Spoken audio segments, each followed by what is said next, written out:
Welcome to my first video ever I'm going to make with my Ford Focus RS. A lot of you might know me from my other channel, which is called CarToni, which has over 130,000 subscribers. But I really wanted to do something with cars, so I created this channel. And this is my 2017 Ford Focus RS, finished in Nitrous Blue, which is a crazy metallic color. I don't know if you can see it out in the sun, but the flakes on this are just insane. I think I have the car for about 9 months now. I'm 18 years old and this is my first car.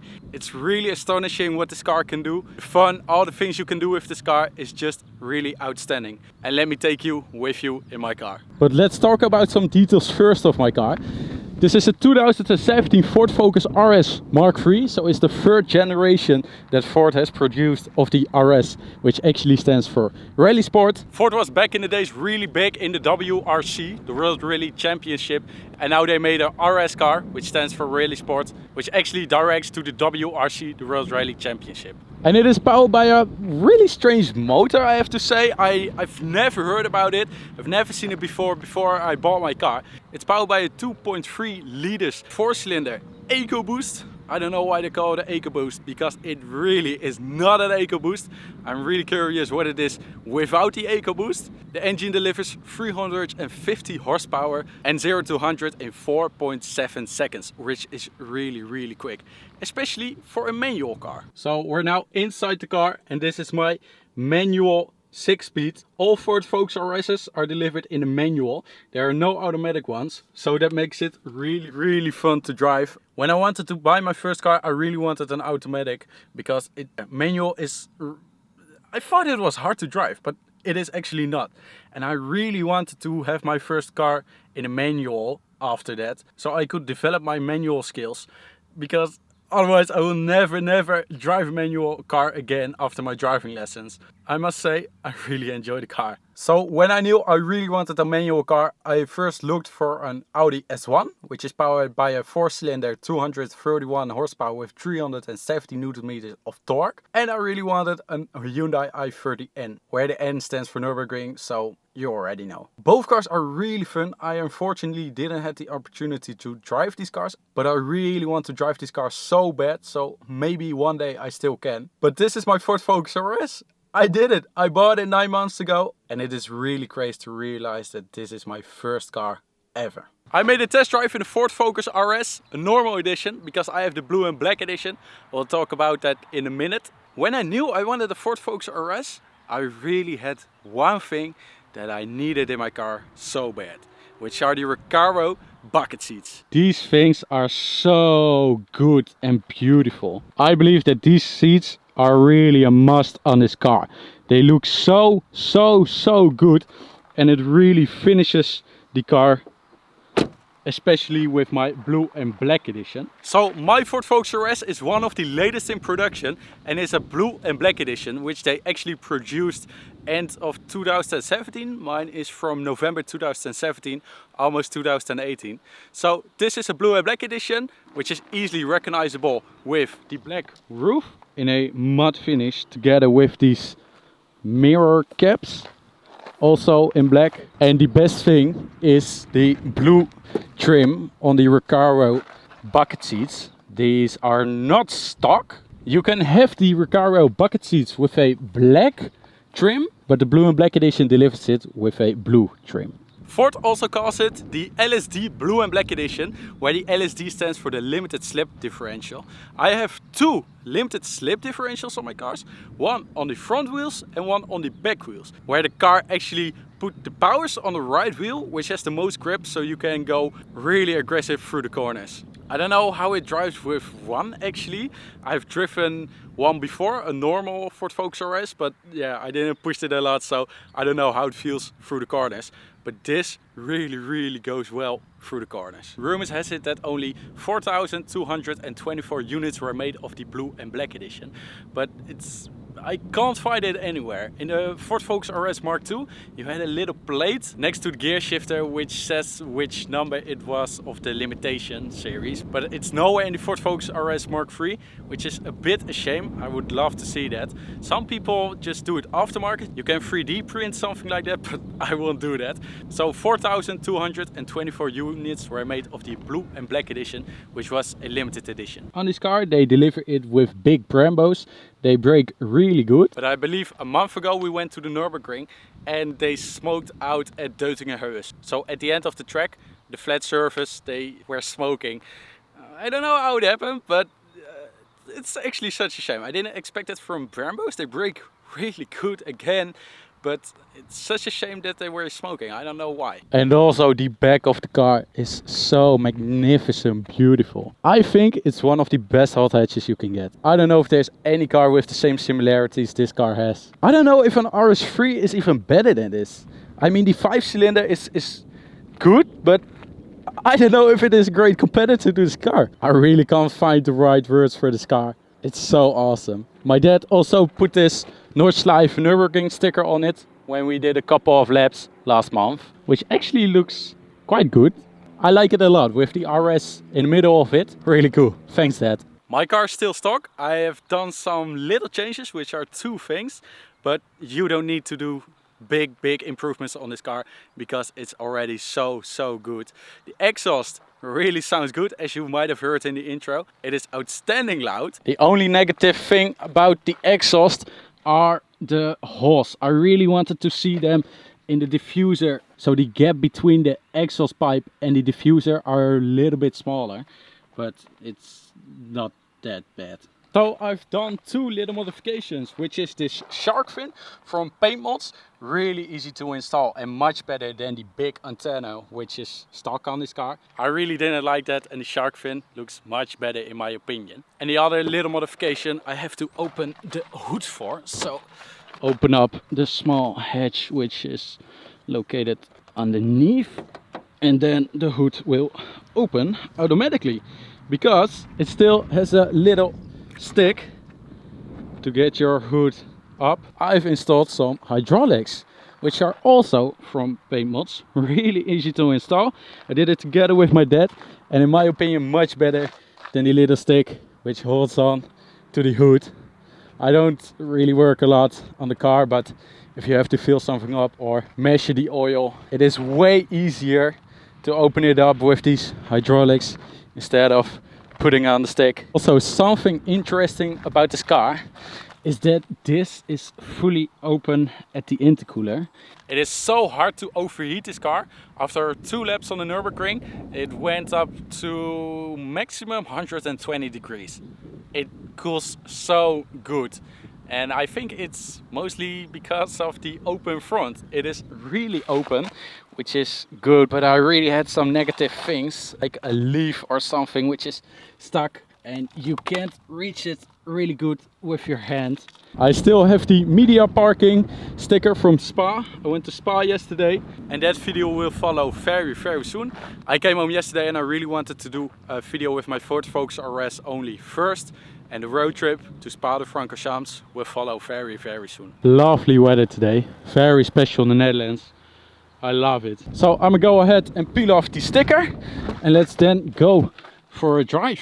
Really careful there. I don't want anything to be left behind on my window, just like that. Oh, it's ripping apart in 3 parts. Almost there. Yes. All right, so let's start the engine.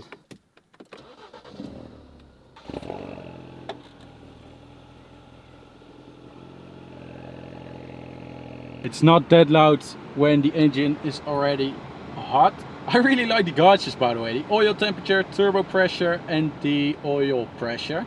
This one is nice to have because when I look at it, I know when the car is warm and I can push it a little bit. If we press this button, drive mode, this will pop up on your dashboard. You have normal mode where the exhaust valves are closed. Sport mode where the exhaust valves are open and you get some pops and bangs above 3000 RPM. Circuit mode, which is basically track mode. If you put it in there, the suspension will be softened, which is already very stiff stock, so you can make it more softer if you want. I don't know if you want to, because it's really extreme on this setting. And then we have the most fun one, which is drift mode. ESC will turn off a bit, not fully. You can do that by holding this button for 5 seconds, and the car is now rear-wheel drive, so you can have some fun. I actually tested the drift mode once at the Nürburgring, which was pretty fun to do, but also really scary.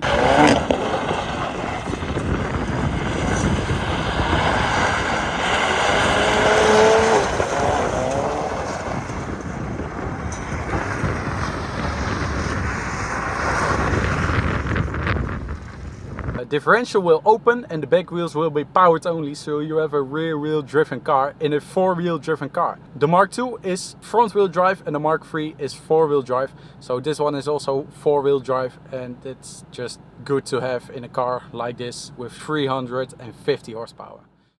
So it is finally time to unleash that amount of power. I've managed to find some perfect roads, especially for the Netherlands. And this car is just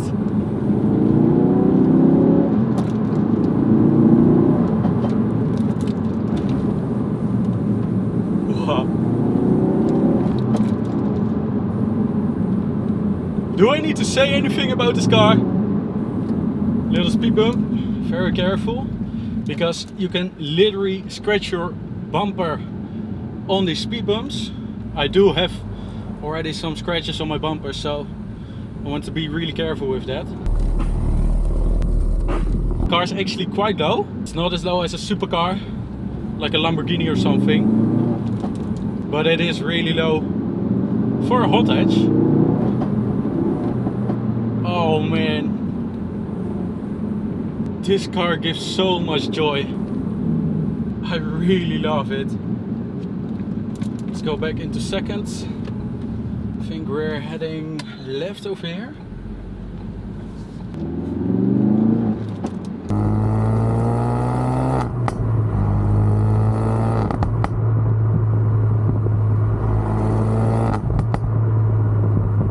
I really like that pop.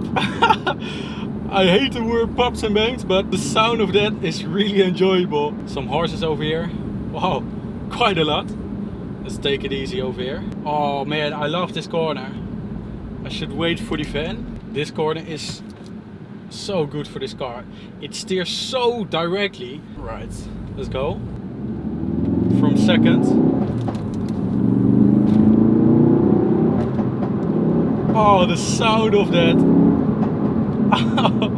I love it. Let's see if we can take the racing line. Careful there. Caddy's braking. Oh, big truck. It's gonna be okay, but it's not really nice. And another truck is coming. This is really annoying. If you go above 3000 RPM, the exhaust will do some pops like this.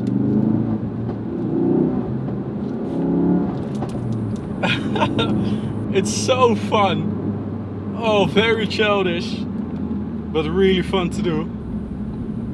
Busy road over here.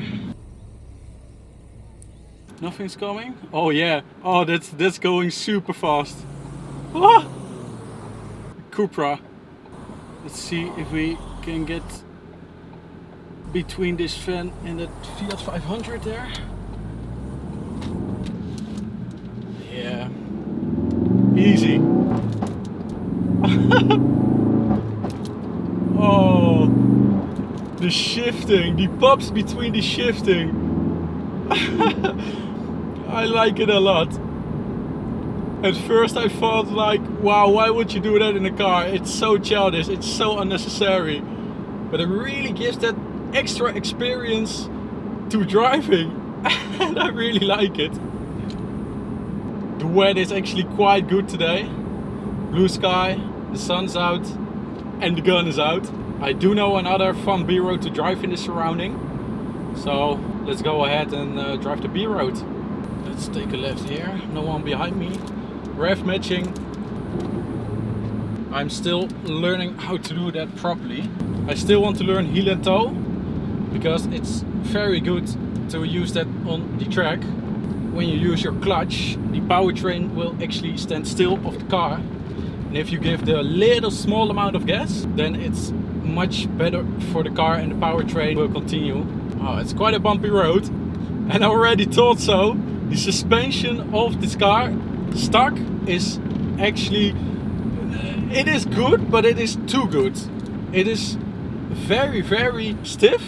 And you can also put it in race suspension, so the suspension will even be softer and it will be much stiffer. So I actually don't use that a lot. Let's go to 7,000 RPM. Oh man. I thought my Insta360 blew off the car. Oh, I love these roads. The violence of this car. Oh, steer in. Watch out for this biker. Oh man. Dangerous corner here. Wait a bit. Can't see anything. Nothing's coming. So let's unleash the beast. Inside, outside.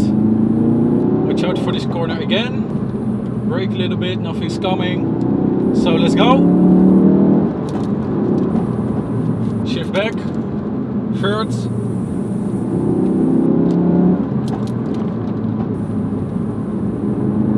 and again we did a little round, speed bumps.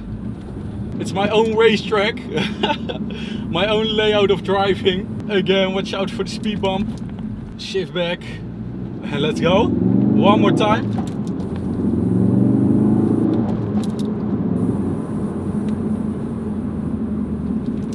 These pops of the car, what a joy to drive. Let's go straight here. We went left on the previous time. Oh, the torque of the car, the instant torque is so insane.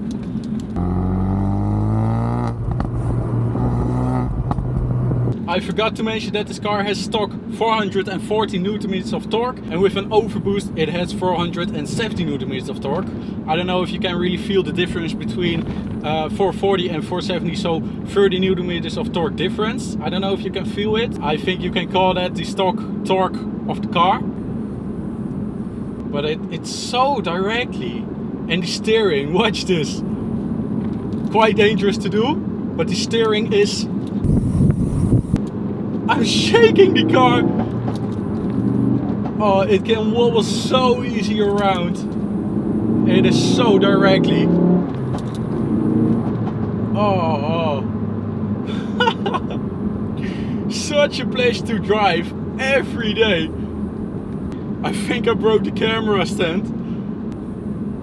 I'm gonna go ahead and stop here and put you guys straight. Alright, so let's go for one more round. So I can tell you guys about my fog light, which I actually forgot. All the European models have a small fog light in the middle of the diffuser, on the rear diffuser, which actually looks amazing. But it will be so cool if that was a brake light. I know you can buy something electronic that binds the brake on the fog light, so you do have a little brake light. But I don't know if I will do that, because the fog light is very bright. It has to be bright. If it's foggy, then everybody will see you. But I think it's really too bright for a brake light. So let's just go one more time. 0 to 100 in 4.7 seconds if you shift good. I know you can shift flat foot with launch control, which this car has actually stock. Very fun. I've never tried it because I am too scared to break my clutch. I don't think it's good to release the clutch immediately and unleash all the power. Oh, they know each other. Okay. I want to try it sometime. Maybe I will try it in the future. So don't forget to subscribe so you can check it all out. But 4.7 seconds is really quick, especially for a manual car. Let's go right on the right here.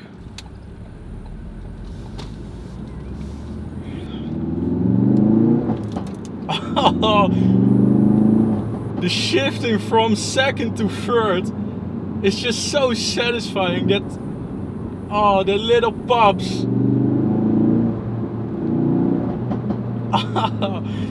Oh, it is so fun. Oh, all the eyes on my car. It really stands out. It's just insane. This car is a real road presence in your mirrors. It looks so angry, and it especially stands out very well in the Nitrous Blue color, which I have on my car.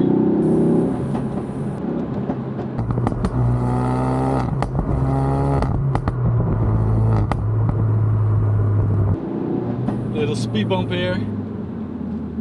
Let's go on the right. I really like these B roads. And I can't wait to drive the other cars on my channel. My dad has two very special cars. Or, yeah, very special. I think they are quite special. What a big vehicle, by the way, incoming. Holy moly. No thank you. Okay. Well, then not. Whole train of cars right behind it. I think my dad's Golf R32 will be the next car on this channel, with a Mailtech non-resonated exhaust, the VR6 of Golf, the last real 6-cylinder in a Golf, and quite some modifications for the Nürburgring, Porsche brakes. And if you want to see more about that, then don't forget to subscribe. And he also has another car, which is a BMW M140i. The F20 model, also 6-cylinder, and I really can't wait to drive that cars too. Oh, so much fun, and I'm so happy to have this car while I'm still 18 years old. Oh, so much fun. Thank you guys for watching. Don't forget to subscribe. And I'll see you next time in the Golf R32 of my dad.